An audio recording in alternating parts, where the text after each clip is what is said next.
Hello friends, Python पढ़ने की series में मैं उन्नीस आपका बहुत बहुत स्वागत करता हूं। दोस्तों, आज हम एक फ्रेश चैप्टर यहां से शुरू कर रहे हैं और ऐसा कहिए कि एक फ्रेश पार्ट शुरू कर रहे हैं पाइथन का। अभी तक हम जो पाइथन पढ़ रहे थे वो एक सिंपल प्रोग्रामिंग लैंग्वेज सी भी पढ़ेंगे या कोई भी अदर प्रोग्रामिंग लैंग्वेज पढ़ेंगे तो उतना पार्ट जो होगा कॉमन होगा। लेकिन ये पार्ट जो कि सी में आपको नहीं मिलेगा, अगर आप लोग सी पढ़ के आए हैं तो आपको ये पार्ट नहीं मिला होगा। ठीक है, जो लोग सी प्लस प्लस या जावा पढ़ के पाइथन पढ़ने आए हैं उनको ये पार्ट मिला होगा, ऑब्जेक्ट ओरिएंटेड प्रोग्रामिंग लैंग्वेज वो किए होंगे। ठीक है, तो मैं शुरू करने से पहले कुछ बातें बता दूं। ये पूरी तरह से थ्योरेटिकल चीज़ें हैं, तो आप जब ये पढ़ें तो साथ साथ पिछले जो भी मैंने प्रोग्राम्स किए हैं, जो भी मैंने कॉन्सेप्ट पढ़ा है उस पर प्रोग्राम करते रहिए, उसको छोड़ना नहीं है। अगर उसे छोड़ देंगे तो आप उन कॉन्सेप्ट्स को भूल जाएंगे।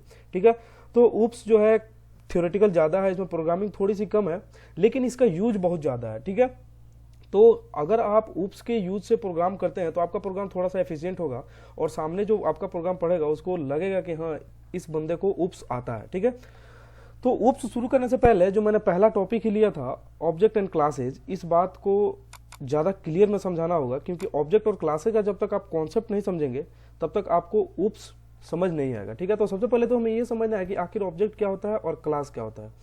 इसके अलावा मैं कुछ और बातें बता दूं कि इसके बीच बीच में मैं कुछ एक्सरसाइजेज कराता रहूँगा जो कि पिछले कॉन्सेप्ट से रिलेटेड होगा। तो वो कराने का मेरा मेन पर्पस ये होगा कि आप पिछले वाले कॉन्सेप्ट्स ना भूलें।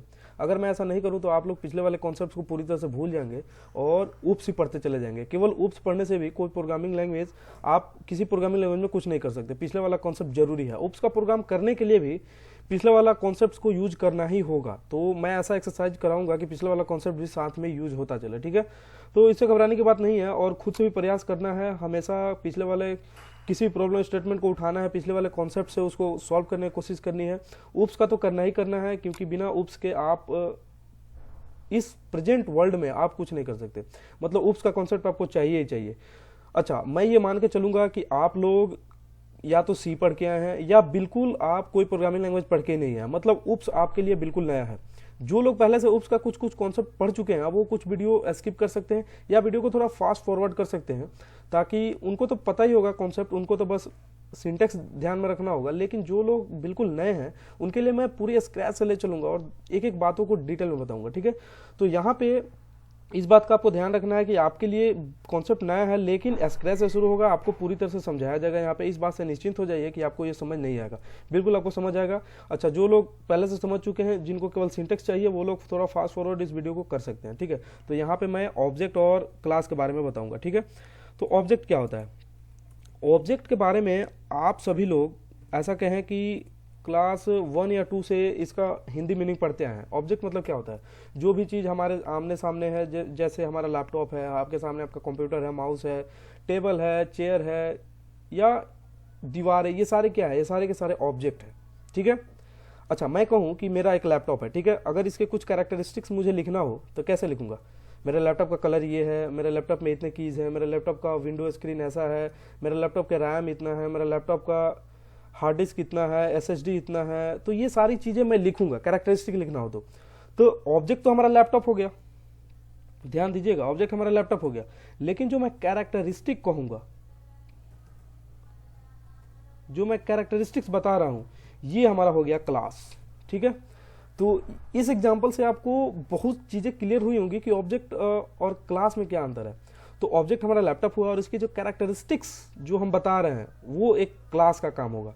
जैसे मान लीजिए मैं एक ऑब्जेक्ट बना रहा हूँ, जैसे मान लीजिए मैं एक क्लास बना रहा हूँ टेबल के लिए। ठीक है, तो उस क्लास का काम क्या होगा कि इस टेबल की सारी विशेषताएं उसमें रखी हो, और जब मैं उस क्लास का ऑब्जेक्ट बनाऊं तो मतलब क्या है? एक टेबल बनना चाहिए। जैसे मान लीजिए आप एक ब्लैक स्मिथ को कोई या लुहार को जैसे आप लकड़ियां देते हैं। ठीक है, तो आप क्या करेंगे? उसके टेबल बनाने के लिए जो चीज़ें रिक्वायरमेंट होगी आप उसका ऑर्डर लेंगे और वो चीज़ें खरीद के उसे देंगे। वो क्या करेगा? एक टेबल बनाएगा। तो जब टेबल बनाएगा तो वो क्या होगा? एक ऑब्जेक्ट होगा, लेकिन उसके कुछ कैरेक्टरिस्टिक्स होंगे जो कि बाकी टेबल से मिलने चाहिए, तभी तो आप उसे टेबल कहेंगे। तो वो कैरेक्टरिस्टिक्स जो बनाएगा उसे हम क्लास कहेंगे। बातें क्लियर हुई होंगी। आई होप कि ये सारी बातें आपको क्लियर होंगी। इन दो एग्जांपल से आपको क्लियर हुआ होगा कि ऑब्जेक्ट और क्लास में क्या अंतर है। तो इसके डेफिनेशंस में भी थोड़ा एंटर करते हैं और देखते हैं कि इसका डेफिनेशंस क्या कहता है। तो अगर आप डेफिनेशंस पे जाएं तो क्लास का ऑब्जेक्ट क्या, क्लास का डेफिनेशन क्या होगा? तो क्लास का डेफिनेशंस आप ऐसे लिख सकते हैं अ class is the description of an object. जैसा कि मैंने बताया कि लैपटॉप का कैरेक्टरिस्टिक जो है वो क्लास है, तो कैरेक्टरिस्टिक क्या है, एक तरह से डिस्क्रिप्शन ही तो है। तो आप ऐसा कह सकते हैं एक class is the description of an object. Simple सा एकदम सिंपल डेफिनेशन है, अ class is the description of an object. ठीक है, तो ये सिंपल सा डेफिनेशन है, इससे सिंपल डेफिनेशन आई होप कि नहीं हो सकता। ठीक है, ये सिंपल सा डेफिनेशन। अच्छा, अब ऑब्जेक्ट का डेफिनेशन इसी तरह से खुद सोचिए, ऑब्जेक्ट का डेफिनेशन इसी तरह से खुद सोचिए। तो ऑब्जेक्ट क्या है, क्लास तो हमारा हो गया एक डिस्क्रिप्शन। जैसे मान लीजिए टेबल का कुछ डिस्क्रिप्शन मैंने लिख दिया 4-5 लाइन में। अच्छा, अब मैं क्या एक ही टेबल बनाऊंगा क्या, नहीं, मुझे जितनी रिक्वायरमेंट होगी टेबल की मेरे घर में मैं उतनी टेबल बना सकता हूं, लेकिन उसका कैरेक्टरिस्टिक सेम होगा जो मैंने कैरेक्टरिस्टिक्स लिख रखा था। ऐसा तो नहीं होगा कि आपके जो डाइनिंग हॉल में टेबल होगा या आपके स्टडी रूम में जो टेबल होगा वो अलग अलग होगा, बिल्कुल नहीं। उसके भी 4 पैर होंगे, उसमें भी लिखने के लिए आपको बोर्ड का यूज करना पड़ेगा। मतलब कैरेक्टरिस्टिक्स ऑलमोस्ट सेम होंगे, कुछ कुछ कैरेक्टरिस्टिक्स चेंज हो सकते हैं। जैसे डाइनिंग हॉल में जो टेबल है वो थोड़ा चिकना होगा, लेकिन जो स्टडी रूम में टेबल है वो थोड़ा रफ भी हो सकता है। ठीक है, तो थोड़े थोड़े कैरेक्टरिस्टिक्स में अंतर होंगे, लेकिन जो मेन कैरेक्टरिस्टिक्स हैं जैसे 4 पैर होंगे, एक ऊपर प्लेन सरफेस होगा, तो ये सारी कैरेक्टरिस्टिक्स सेम होंगे। तो ऑब्जेक्ट का डेफिनेशन क्या हो सकता है, an object is the example of a class, ऐसा कह सकते हैं।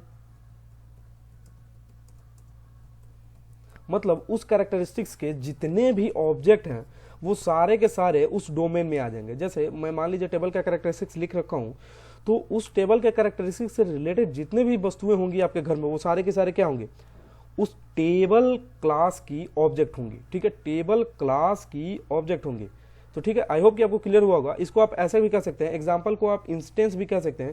तो यहाँ पे इंस्टेंस वर्ड यूज करना ज़्यादा सुटेबल रहेगा क्योंकि ये ज़्यादा टेक्निकल लगता है। अभी आप एग्जाम्पल जब यूज करेंगे तो लगेगा कि एग्जाम्पल क्या, तो एग्जाम्पल और इंस्टेंस सेम चीज़ है। ठीक है, an object is the instance of a class और object is an example of a class. तो एग्जाम्पल मैंने शुरू में इसलिए लिखा ताकि आपको क्लियर हो कि आखिर एग्जाम्पल कहने से मैं क्या कहना चाहता हूँ। और ये 2 डेफिनेशन आपको क्लियर होना चाहिए और ये दोनों टर्म आपको क्लियर होना चाहिए जब भी आप ऊप्स के कॉन्सेप्ट पढ़ें।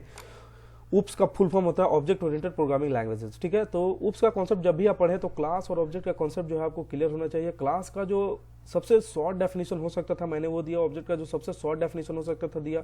दोनों को एग्जांपल से समझाने की कोशिश किया। आई होप कि आपको समझ आया हो। अगर ये चीज़ समझ नहीं आया तो इस वीडियो को दोबारा रिमाइंड करिए, देखिए, बुक से पढ़िए या मुझसे डायरेक्टली कॉन्टेक्ट करके आप इन वर्ड्स को क्लैरिफाई करिए। जब तक आप इसे क्लैरिफाई नहीं करेंगे तब तक आपको सामने आने वाले कॉन्सेप्ट्स नहीं समझ आएंगे, सामने आने वाले प्रोग्राम्स नहीं समझ आएंगे। तो आई होप कि ये कॉन्सेप्ट आपको समझ आया होगा। बिल्कुल सिंपल था, समझाने का तरीका भी मेरा आई होप कि सही हो। अगर ऐसा है तो प्लीज़ यार इस वीडियो को एक लाइक कर दो और अभी तक आपने चैनल सब्सक्राइब नहीं किया तो प्लीज़ सब्सक्राइब कर दो। Thank you.